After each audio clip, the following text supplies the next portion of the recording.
Hello, my interview guest. Thank you for joining us today. May you please introduce yourself to the camera. I'm Madhav. I'm Matt. And I would just like to ask you a few questions about our OSB projects. So, overall, what would you say was the subsystem that required the most number of iterations? That would definitely be the code, since we had to rewrite it many times to deal with the RF and the Wi-Fi transmitter. Also dealing with like it driving straight. We initially did it without the Wi-Fi, and then doing it without the Wi-Fi was a lot more work.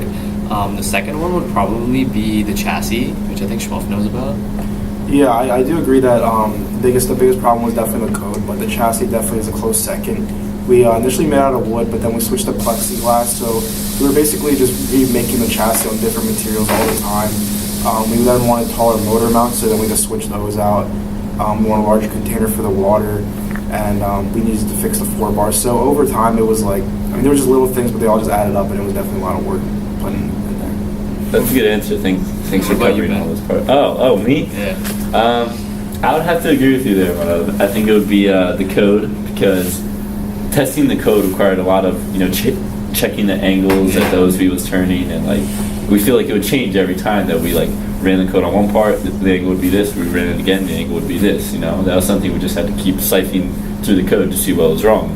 And also turning was a big deal. Oh yeah. Yeah, we would switch from like continuous fast turning to slow turning and stopping for like a second, turning and stopping to allow the Wi-Fi to update, but that didn't work.